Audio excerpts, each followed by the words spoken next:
Some initial observations that I had: first of all, the graphics, obviously a huge improvement over the original GameCube ones, although admittedly I felt that the characters at some points kind of almost move and feel like mannequins, which I think isn't as much of a symptom of the graphics as having an outdated character model and movement kind of engine. This isn't a full upgrade or remake. They're still using the same animations and such from the original game, and that's probably why these characters feel a little bit stiff in certain parts. The controls are definitely much improved from the original Resident Evil trilogy. You can finally move in any direction that you want just by aiming the thumbstick rather than the original tank controls where you're almost spinning on a little axis.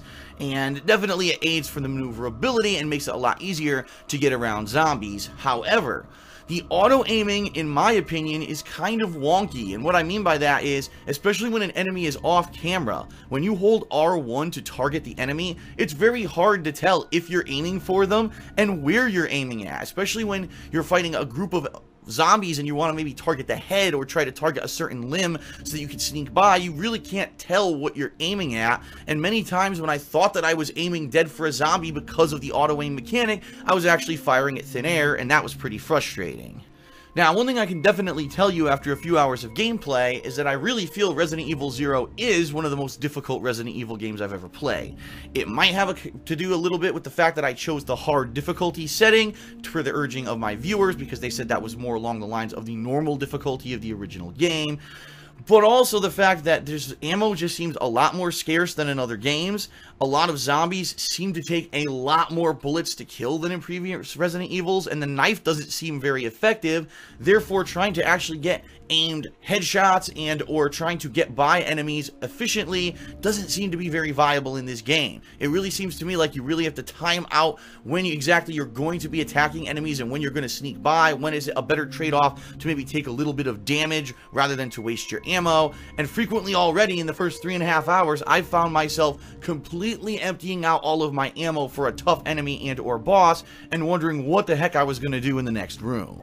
One thing for me that was a little disappointing is the absence of a modern dodge mechanic, especially for the fact that they were modernizing the controls for this HD remaster. I don't understand why that wasn't added. Especially in particular, there's a few rooms that are just chock full of zombies, and when you have very limited ammo and a lot of times low health and limited healing items, you wanted to be able to maybe just run past those zombies, and you really can't control that. You can try to dodge around them with the more modernized control scheme with the thumbstick, but it doesn't necessarily work out. And if there was some kind of a dodge mechanic such as the one implemented in Resident Evil 3, I think this would have made it a lot more easy, but maybe that's not what they were going for. But anyway, just because of the absence of the dodge mechanic and the sheer number of enemies I'm coming up against already in the early hours of this game, it definitely shows that this game is a more challenging one than some of the other classic Resident Evils.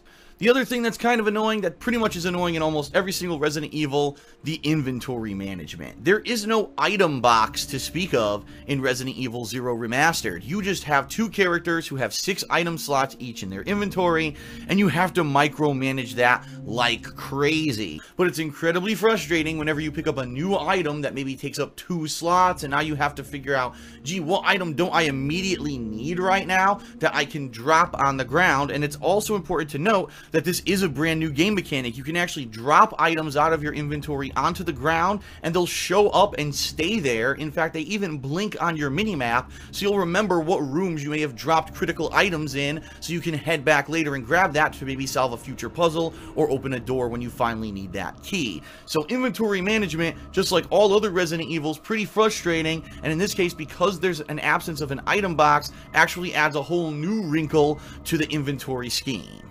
My final observation in the few hours that I played today, there seemed to be an awful lot of insect-related enemies. I mean, I've already fought a giant scorpion, huge mutated bugs, and then a giant centipede, and I've barely even scratched the surface of the game. I'm really hoping there's going to be more variety besides just bugs and freaking zombies, but who knows? You know, the Resident Evil series traditionally has had so many different enemy types.